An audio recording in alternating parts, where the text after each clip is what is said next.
Today is Monday, February 4th, 2019.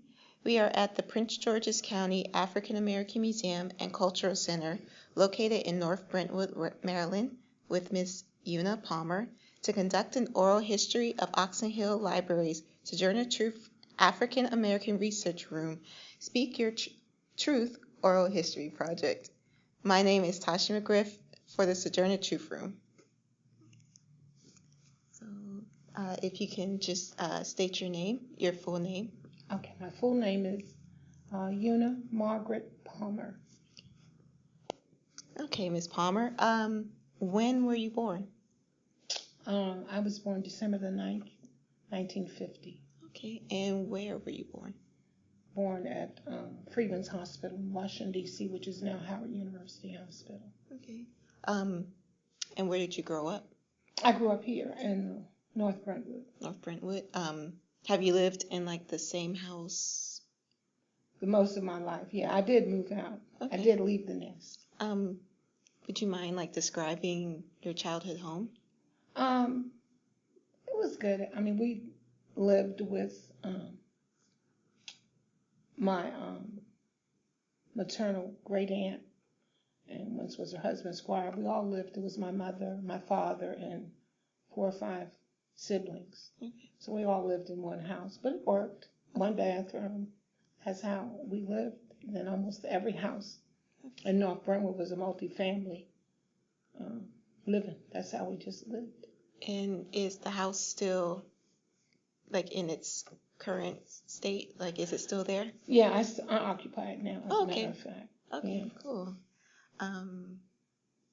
So can you describe kind of like your childhood living in North Brentwood a little bit, compared to, Urban to DC, maybe? Yes.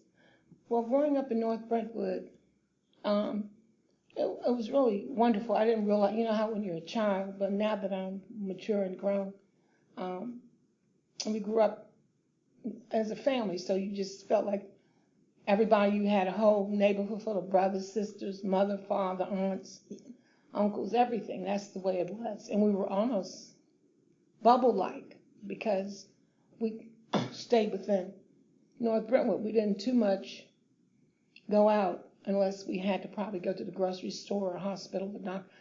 But pretty much we were confined right here, and we were pretty protected because I can honestly say when they integrated us, I had never seen children smoke cigarettes, drink, or anything like that until when we were some of the first Black children in Prince George's County to integrate schools. And around what time was that? That was in the early, like 1961, 62. Okay, cool. So we went to Mount Rainier Junior High School.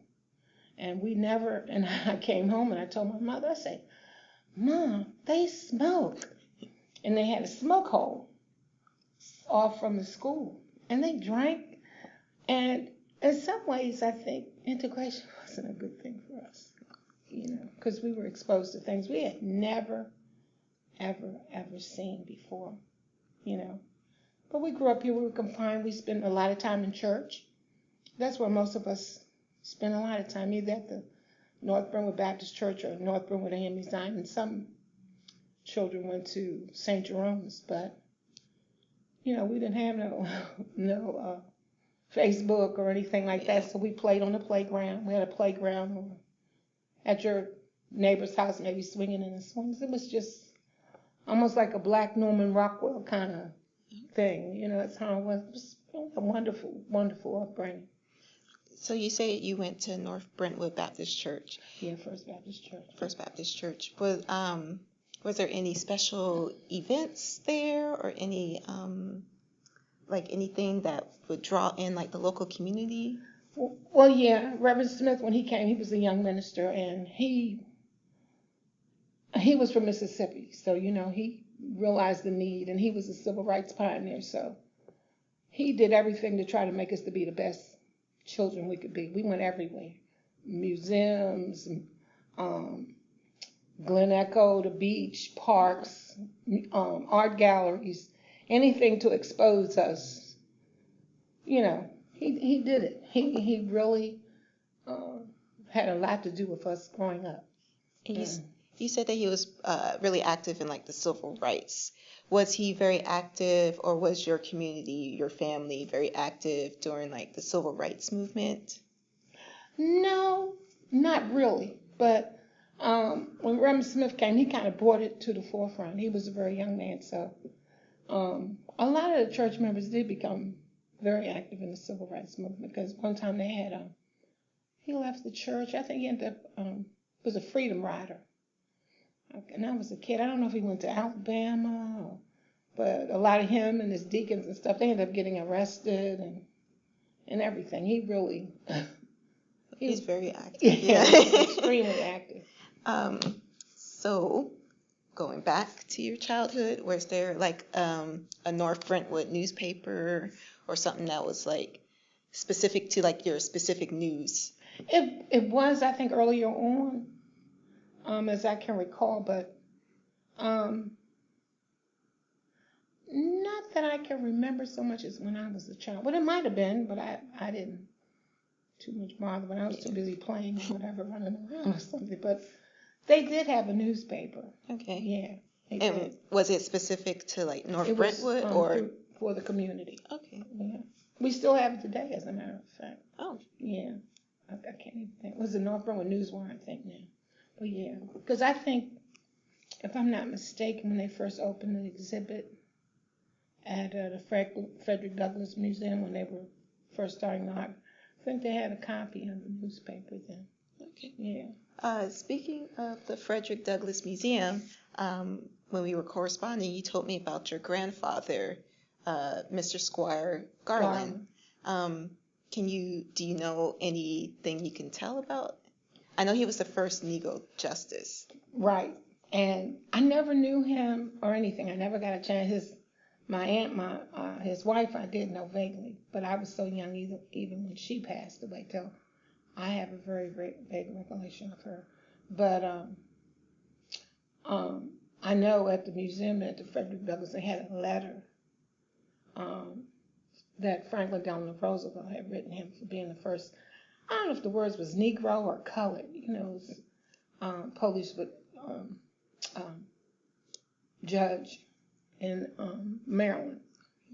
I don't know if it was just his name or two names, but I know his name was on the letter. And a lot of the artifacts, they said, would follow once they opened up the museum, but I never saw the letter since that day. There wasn't much talk about him in the house? No, not really. Okay. Okay. Unfortunately, no. Because I even called I have my oldest brother, and he couldn't even really, and he was just saying if our father was still living, he had an excellent recall. He would be able to recall a lot of times. Because he had died, I think, even when my oldest brother was born. So he just don't have, it's unfortunate. Yeah. What did your parents do for a living? My mother, she was a housekeeper at the University of Maryland, and what happened was, she had come to North Brentwood. She grew up in Southern Virginia, but she had come to stay with her family here, and that's how she met my father. So she had gone to college and everything, but my mother, because she didn't finish, she couldn't get a job, at the time, because even she worked at Brentwood School. They had a white school. And when she interviewed, she said she was told she had more education than some of the white teachers, but because she was black, so she had to do housework. So that's the way it was. And your father, was he originally from here, or? He had been here the majority of his life. Yeah, because I think his mother had passed, and that's how my Squire Garland and his aunt ended up with him. Okay. I'm not sure exactly, but I never knew my paternal grandmother, so she must have passed when he was a child, because he was born in Alexandria, Virginia, but most of his life he grew up here in North Brentwood. Okay. Yeah. Was there any experiences that he had that he talked about, like, it was different now than... He used to, I know it was some club he used to talk about it. Matter of fact, they called it the bucket of blood, I guess. Because they would fight like that. Somebody always got killed or something he would talk about. But he had a nickname too because they said he would be so well dressed and everything. But my father ended up being an alcoholic, and he ended up really killing him at 53. But yeah, well, it's the way it was. Yeah. It was a nice guy, But he did work. He worked for the Bureau of Engraving. Okay. And my oldest brother had just, he told me, I never even knew him to work, but he told me that the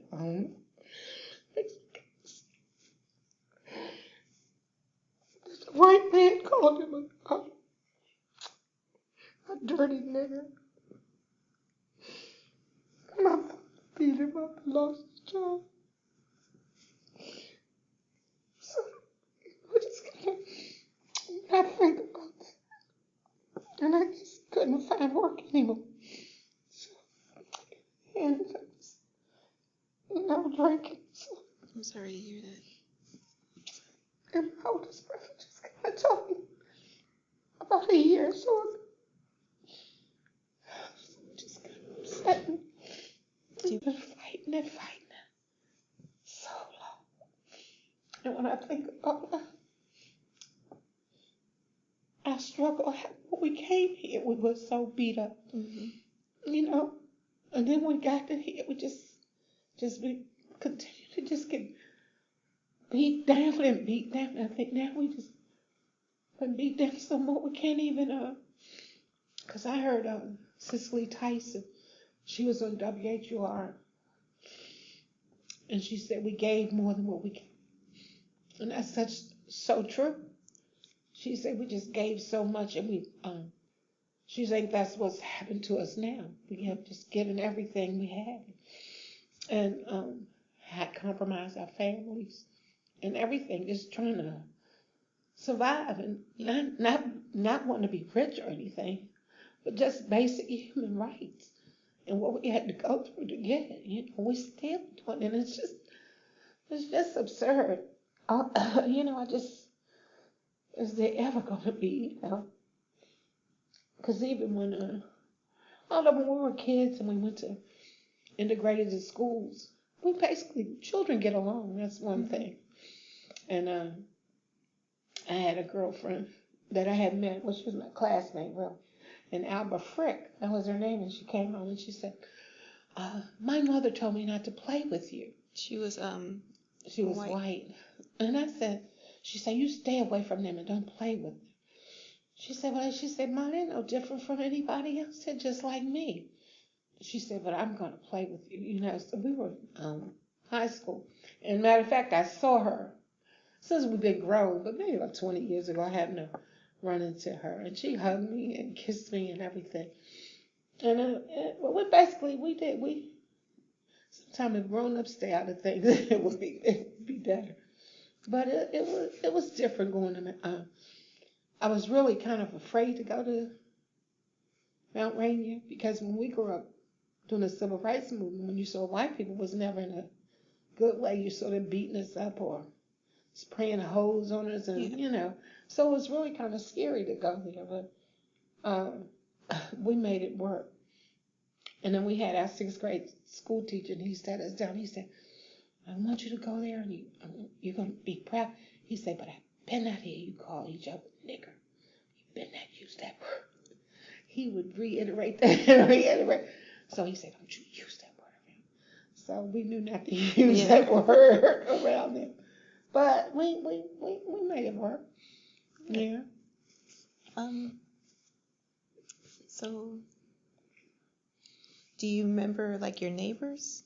I know you said your high school baby friend. Boomers. Okay. So we were just filled with kids. It was just like now, if you could go back like to 1960, if you were to ride through North Brentwood, like a day like today, we would be riding our bikes or uh, skating or just all over the street and, playing hopscotch, jump rope, double dutch. It was just a wonderful, wonderful place to grow up in. Not once, every day. Every day. Because if you didn't have something to eat, someone's going to feed you. If your mother needed somebody to watch you, somebody's going to watch you. It's nothing like now. I don't know how can we get those days back? Yeah. Are the people, your neighbors, still in their homes like you are, or have they moved away? A lot of them died, and the children didn't keep the houses. Like right now on the side of me, Mrs. Beverly, she's on the wall over there. She's she should be over there. Yeah, she's our first black mayor, and she's 90, so she's still there. But on the other side of me, I grew up with a guy named, his family died, so they tore the house down.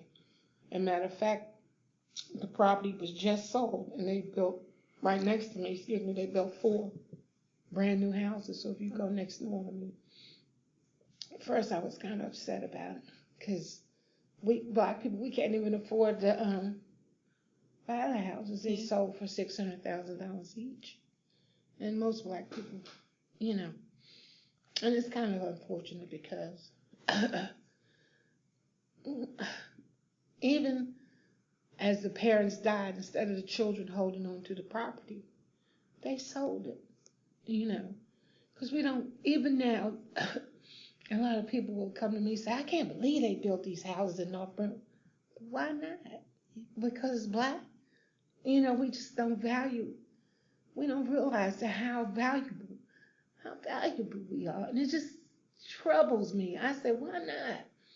But when I was a child, my mother always told me, she said, one day this land is going to be worth a lot of money. She was right. Yeah.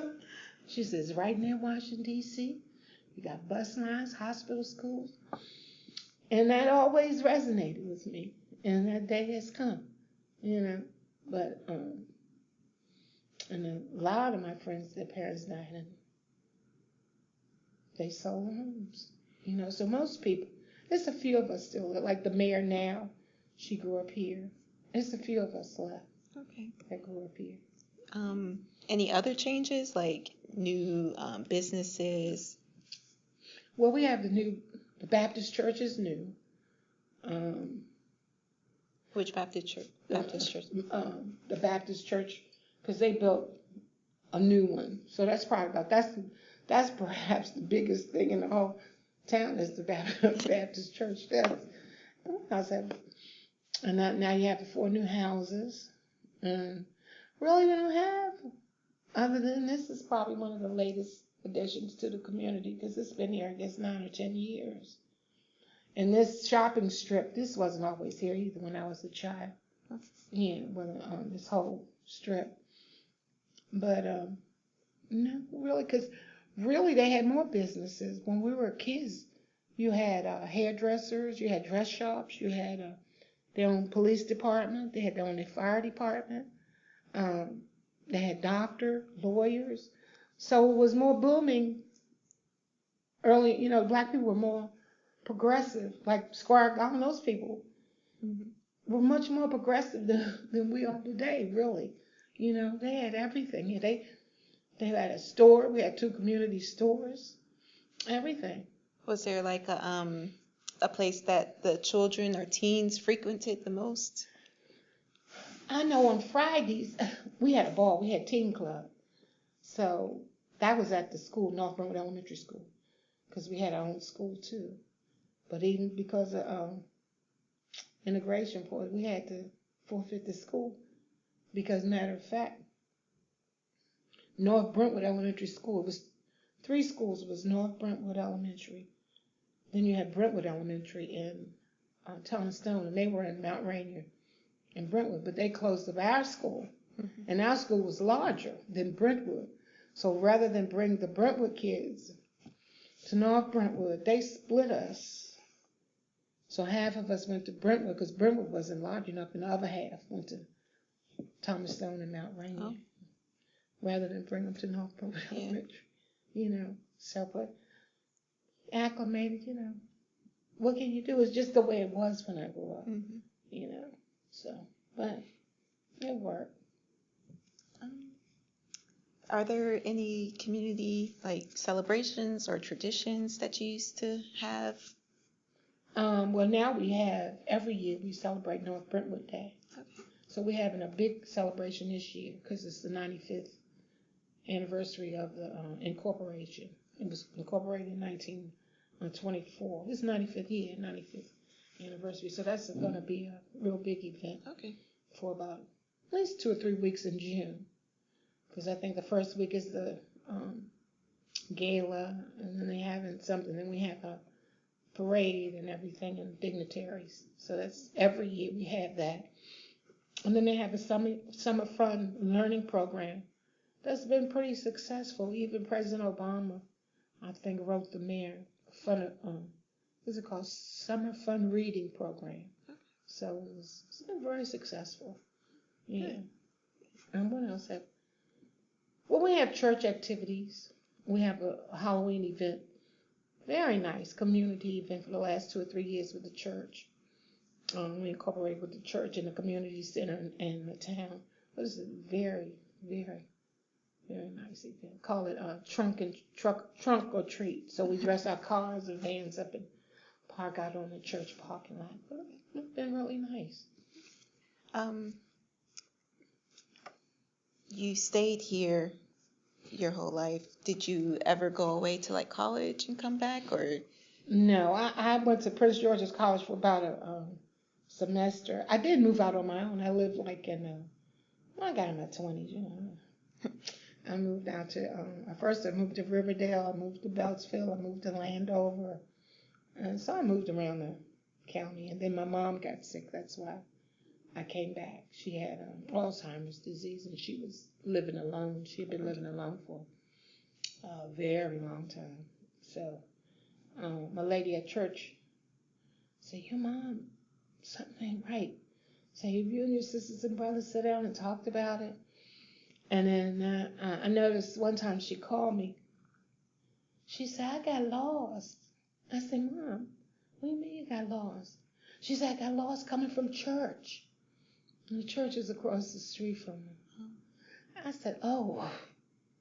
I said, no, then somebody got her. So I'm the youngest. And, I didn't have a husband or anything. So me and my 2 kids, we ended up moving back with her. Yeah. Are your kids still in the area? Well, my daughter, my oldest child, she lives in New York. Okay. She graduated from the University of Maryland. She took textile and fashion. So she's been there probably about close to 20 years.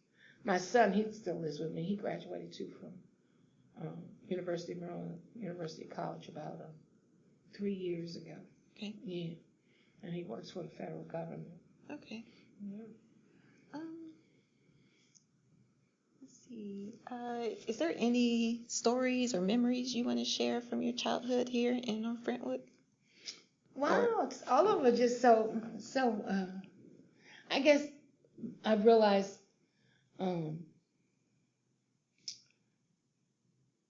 how much time as children now we spent in church, but kids don't do that anymore because the church was so instrumental in our upbringing, keeping us wholesome and just trying to make us decent kids, not to curse because now I say, I don't know when those young men gonna pull their pants up. I don't know when that style gonna ever go away, but I guess it's not. And then now young women with their breasts out like this and tattoos. And we were such a decent, such a decent people. And it just bothers me. I just wish that we could, just be a nice young lady and, cover yourself up, cover your little self up. It'll work, But I think that bothers me a lot. But one thing, the wholesomeness, I grew up with a really wholesome environment. And maybe, I don't know, maybe my generation, my son said, "Ma, y'all baby boomers. That's what's wrong with the generation. All y'all free sex and everything." He said, so spilled over. So I don't know. Maybe it's all of our faults. Why the kids today are just so I wish we would stop killing each other. I don't know what that's about. We just don't have the love. I think at one time that we really had. We just don't love each other anymore. I guess we're just so hurt. Just so, I don't know, beat down. And we almost now to the point, what's the sense of trying to come up? What for? For me to get beat down again? Well, I might as well just stay here. Yeah. And that's the sad part about it. So, but I had all my memories playing hide and go seek. An Indian baseball. We just had just a wonderful time. Can you imagine being like almost Harry Potter, but we weren't wizards with a bunch of kids running all around like that? That's how we almost were, like running around everywhere. But we weren't wizards, but in a way it was kind of magical. Yeah. We made our own fun. Same creative thing when I was wizardry, but maybe with love. So it was a wonderful place to grow up. I never would ever have any regrets growing up here. I always told I wish everybody could have had a North Brentwood to grow up in, but I'm sure you grew up wonderful too. Yeah. Is there something that you want North Brentwood to continue for the next 95 plus years? I hope we will continue to maintain our heritage and legacy. I hope they will never compromise that. When I think about how this little town had its own everything, own government, had fire department, police department.